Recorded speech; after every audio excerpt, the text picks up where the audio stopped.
What's up, YouTube? This is Anthony's Reality, and I'm back with another video. As you can see by the title, I'm going to be talking about why this generation is so toxic and talk about ways that you can improve yourself or ways that I know that I've gotten out of my toxic state and use them to tell my story and learn and grow from them.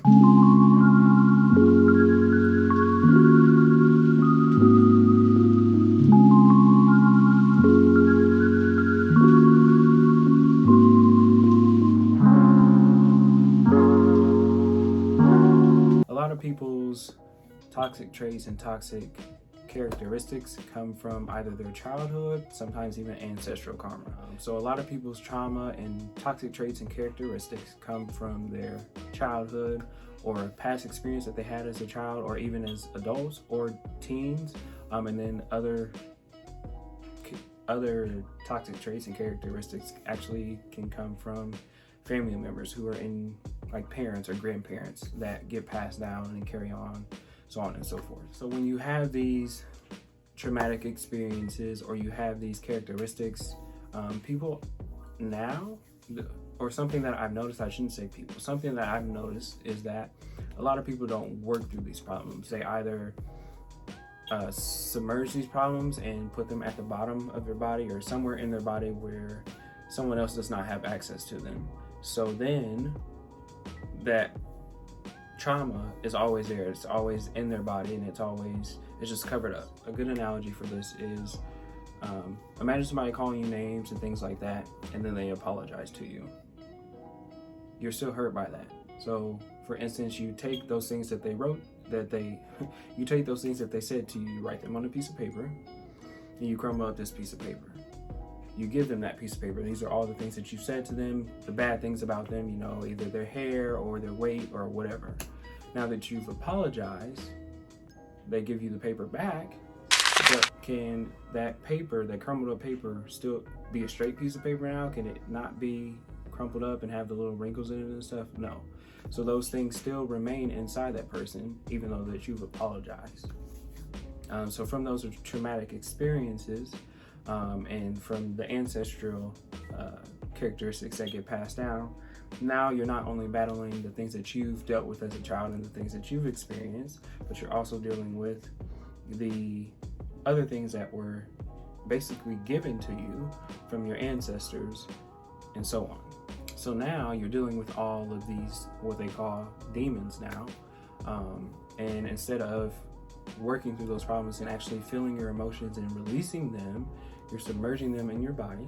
You either get rid of them with drugs, you don't acknowledge that they are there, or you just act as if they don't exist, or you tell yourself that this is just how you are and people have to deal with who you are, which is not the case. That I was going to make a video about that, but I actually probably can incorporate it into this video.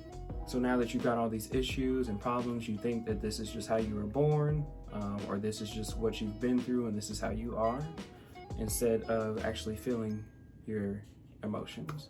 It all starts with understanding that you have an issue so that you can start working through the toxic traits that you have. So for story example, say you are a child and you were raised by a single mother, your father was never in your life. A lot of the times those children feel abandonment. So when it comes to them trying to be in a relationship, they either become codependent on their partner, or they expect their partner to replace the place that their father was not there, unknowingly. It's not that they know that they're doing this is unknowingly, but you can come to reality, and if you really think about your past and the way you see that father figure, that missing piece, you kind of are trying to put someone else in that place. So then this in turn makes your partner go through things that they shouldn't have to.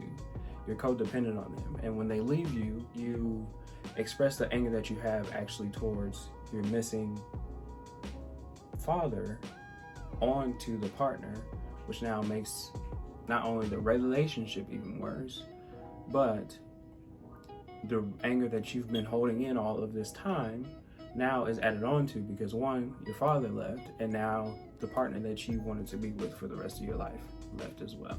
Now, again, now you've submerged your father not being in your life, and you feeling abandonment, and then also your partner leaving you, and now you're feeling abandoned twice. So now you carry this mindset of, well, nobody's ever actually going to stay, everybody always leaves, I don't trust anybody, this and the third. Instead of working through that, now you've submerged that feeling, and you're going to carry that feeling, and you're just going to keep adding on and dumping trash on top of trash on top of trash. You're putting yourself in a landfill that is continuing to grow into the masses. Ways that you can work through this toxic cycle and getting out of this repeated circle is to sit in your emotions. A lot of people don't think that this works. I was one of these people who didn't think that it works. Is writing. Writing actually helps you start the process and getting those emotions out. When you write something on a piece of paper, think of it as you're taking your emotions from the inside and it's going through your arm and on to the paper. And then what I did was, like I said, I wrote, and then I burnt the paper, or I just keep it in a journal. That's what I did at first. I actually burnt the paper to release those emotions. It works for a little bit. But now I keep a journal so that when I write things, I fully express and write everything out from word to word. What I'm thinking in my head goes on the paper. And then as you're writing, you're releasing that energy. And then later down the line, you can go back if you want. Some people don't like to see, the past and things like that, but I'm a person who likes to see progress and growth. So I keep a journal of what I'm going through and how my life has evolved, and now I've elevated myself to a better life, from being down and depressed and negative up to a more positive state. So you can do it that way. But that's the start. You have to acknowledge that you have an issue that you want to work through, and you have a problem that you want to solve, and you want to figure out, what's wrong. Another thing that may help you is meditating. Meditating is also something that is underrated and overlooked by much of society. Meditating helps you control your mind. A lot of people who do drugs and things like that, they do it to calm their mind so that it can distract their mind to stop worrying about whatever particular issue it is.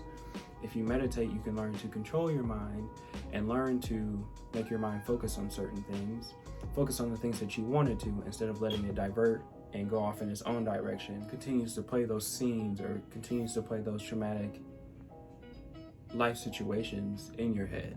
Instead, you're moving your mind to more of a positive state and moving your mind to be under your control and not just wander off in the space wherever it wants to. A lot of the reason that people are toxic as well is due to their environment. Some people can get out of these states without moving out of their environment or moving away. Sometimes you do have to move away from the environment depending on who you are as a person, but you have to be willing to want to change. If you're not willing to want to change, you're not going to get out of that toxic state. You have to understand that you're actually in a toxic state, and you have to have an open mind and be willing to feel your emotions and get a grasp of where these emotions are coming from so that you can overcome them. Not everything that you have been through is something that you can just forget. Sometimes those things will always be there, but you can learn to manage and control your emotions in a better state so that you don't show these toxic traits. I don't want this video to be too long, so I think I'm going to end it right here. But if you guys want me to touch more on this, I will do so. Just let me know in the comment section. Create your divine reality and live your best life, because you have control of the life that you're living and what direction you're going. Stay tuned for the next video. I will see you guys in the next one. Peace.